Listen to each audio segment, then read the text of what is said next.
اللهم صل على محمد وعلى آل محمد كما صليت على إبراهيم وعلى آل إبراهيم إنك حميد مجيد. اللهم بارك على محمد وعلى آل محمد كما باركت على إبراهيم وعلى آل إبراهيم إنك حميد مجيد. حضرت عبادہ بن صامت رضی اللہ تعالی عنہ فرماتے ہیں کہ ایک مرتبہ حضور صلی اللہ علیہ وسلم نے رمضان المبارک کے قریب ارشاد فرمایا کہ رمضان کا مہینہ آ گیا ہے جو شہر و برکت بڑی برکت والا ہے. حق تعالی شانہ اس مہینے میں تمہاری طرف متوجہ ہوتے ہیں اور اپنی رحمت خاصہ نازل فرماتے ہیں، خطاؤں کو معاف فرماتے ہیں، دعا کو قبول کرتے ہیں، تمہارے تنافس کو دیکھتے ہیں اور ملائکہ سے فخر کرتے ہیں. بس اللہ کو اپنی نیکی دکھلاؤ. بدنصیب ہے وہ شخص جو اس مہینے میں بھی اللہ کی رحمت سے محروم رہ جائے. حضرت عبادہ بن صامت رضی اللہ تعالیٰ عنہ کی حدیث جو رمضان کے اس ماہ مبارک کے متعلق ہے، جس میں اس مہینے کے اندر امت مسلمہ کو اللہ کی طرف سے جو خصوصی انعامات ملتے ہیں اور اس ماہ مبارک میں اللہ اپنے بندوں کے ساتھ جو خصوصی معاملہ فرماتے ہیں اس کا ذکر فرمایا.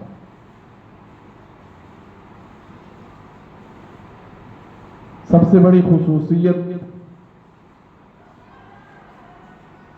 ایمان ہے اور سب سے بڑی دولت ایمان کا مل جانا ہے. جس کے پاس ایمان کی دولت ہے وہ بادشاہ آدمی، اور جس کے پاس ایمان والی دولت نہیں ہے، کلمے والی دولت نہیں ہے، ظاہری دنیا اس کے پاس ساری کی ساری ہے، وہ فقیر آدمی ہے، وہ گدھا آدمی ہے. رب تعالیٰ نے قرآن کریم میں رمضان کے روزوں کی فرضیت بیان کرنے سے پہلے اپنے بندوں کو جو خطاب کیا اسی ایمان والے وصف کو سامنے رکھ کر اللہ نے خطاب کرنا کہ اتنی بڑی دولت سے میں نے تم کو نوازا ہے، اتنا بڑا احسان کیا میں نے تم پر. اب محسن کی بات ہر بندہ مانتا ہے.